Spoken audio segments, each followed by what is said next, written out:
तिब्बत में एक योग है जिसे कहते हैं हिट योग, और वहां पे हर गुरुकुल में पुराने जमाने में करवाया करते थे। तिब्बत में तो एक पूरा प्रयोग ही है। क्या है यह हिट योग? तो ये हिट योग से संकल्प से गर्मी पैदा करना, संकल्प और गर्मी पैदा करना। और ये कंपल्सरी था, हर एक विद्यार्थी को ये परीक्षा से गुजरना होता, उसके सिवा उसको डिग्री नहीं मिलती थी। और बड़ी अजीब चीज है एग्जाम। अब तिब्बत में आपको मालूम है -डिग्री में टेम्परेचर रहता है ठंडी के दिन। तो उन विद्यार्थियों को सर्द रात में नग्न खड़ा रहना पड़ता,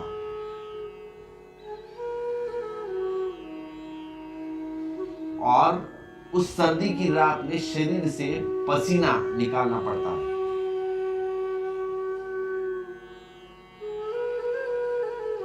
अब जब पसीना निकलेगा तब वह विद्यार्थी उत्तीर्ण होगा। बर्फ की रात में पसीना, अब तुम भी हैरान हो जाओगे कैसे निकलता होगा।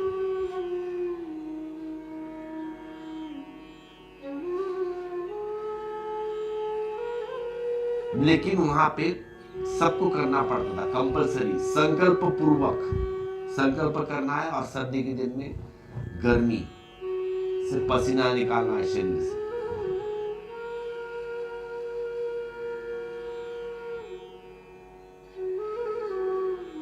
कैसे होता होगा?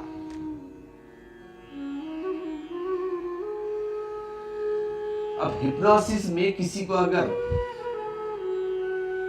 किया बेहोश करके तो वह व्यक्ति सम्मोहित हो जाता है, और सम्मोहन अवस्था में उससे कुछ भी करवाया जा सकता है। अगर उसको आदेश दे बेहोशी में कि कड़ी धूप पड़ी है और गर्मी हो रही है, पसीना निकल रहा है तुम्हारे शरीर से, तो उसके शरीर से पसीना निकलेगा।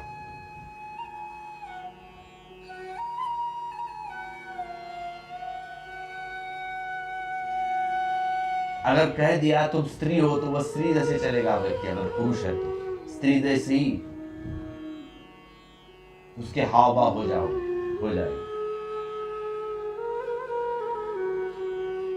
तो हिप्नोटाइज करके व्यक्ति को अगर बेहोश करके कह दिया है कि गर्मी के दिन है, पसीना बहुत हो रहा है, या ठंडी बढ़ रही है, तो उसे ठंडी लग जाएगी। क्योंकि वहां पे जो डायरेक्ट सबकॉन्शियस माइंड पे आदेश दिया जाता है।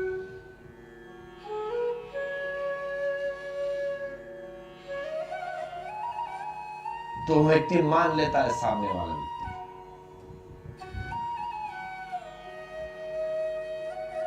अगर धूप में भी खड़ा है वह, और कहा जाए सर्दी के दिन है, बहुत ठंड बज रही है, तो वहां कांपेगा वो।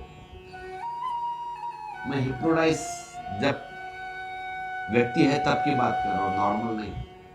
जब वो बेहोश होता है गहरे सम्मोहन में,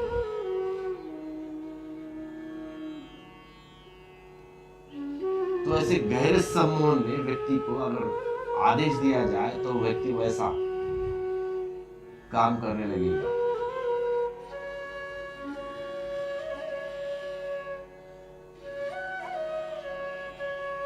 कई लोग देखते हो तुम अंगारों के ऊपर चलते हैं, कोयला लगाए 5-6 फीट, उसके ऊपर दौड़ते हैं, लेकिन जरा भी उनके पैर नहीं जलते। अब ये साधारण ट्रिक है, कोई भी कर सकता है, तुम भी कर सकते हो, मैं भी कर सकता हूं। लेकिन हमारे महाराज लोग, बाबा जी लोग आग पे चलते हैं, बताते हैं हम आग पे चलते हैं, तो उसमें कोई बड़ा तीर नहीं गाड़ा उन्होंने।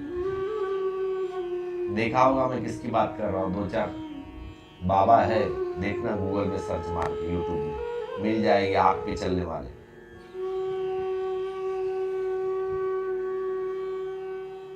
तो जब संकल्प स्वीकृत कर लिया तब अंगारों पर भी चला जा सकता है। तुम भी चल सकते हो, मैं भी, सब। मैं एक हिप्नोटिस्ट हूं। अगर मैंने किसी को कहा हिप्नोटिस्ट करके कि हाथ में पूरे रॉड डाली है तो उसका हाथ टेढ़ा नहीं होगा, चाहे तो उसके हाथ के ऊपर तुम बैठ भी जाओ।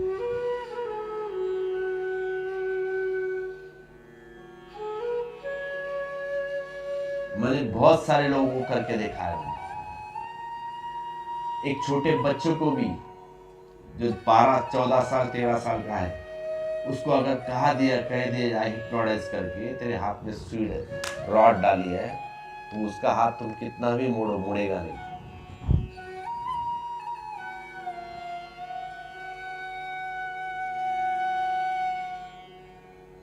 तो तिब्बतीय लामा अपनी पूरी शिक्षा करके जब बाहर निकलेगा तब उसे वह प्रमाण देना पड़ेगा, यह संकल्प की परीक्षा होगी।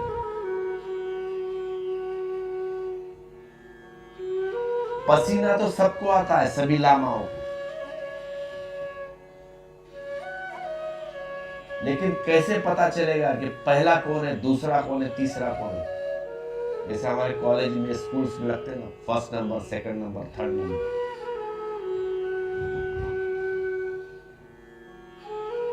तो वहां भी कंपटीशन है। तो वहां पे गीले कपड़े रखवाए जाते हैं।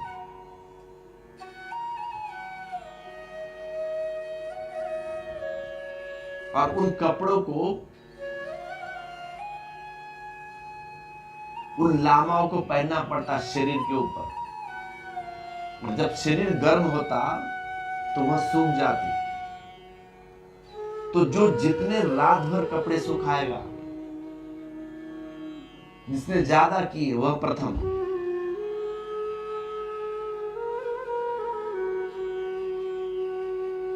First number.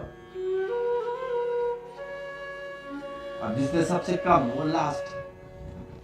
बाद में क्रम तो मालूम है आपको, फिर मार्क कैसे अपन देते, first, second, third, fourth, fifth, six, seventh, एथ, नाइन्थ, टेंथ।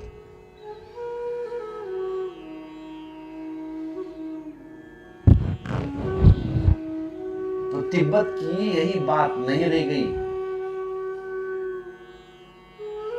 अब तो हजारों प्रयोग सम्मोहन के ऊपर होते हैं। अब YouTube पर डाल देना तुम सीधा हिप्नोटाइज एक्सपेरिमेंट, बहुत सारे मिल जाएंगे तुम्हें।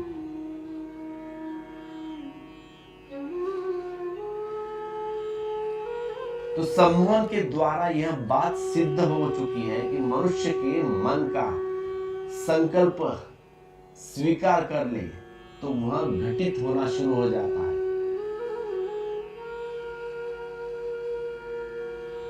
अगर कोई अपने संकल्प को जगाए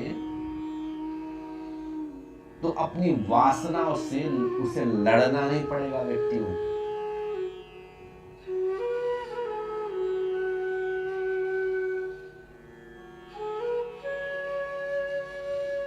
कोई बुरी आदत छोड़नी है तो संकल्प से छुड़ाई जा सकती है।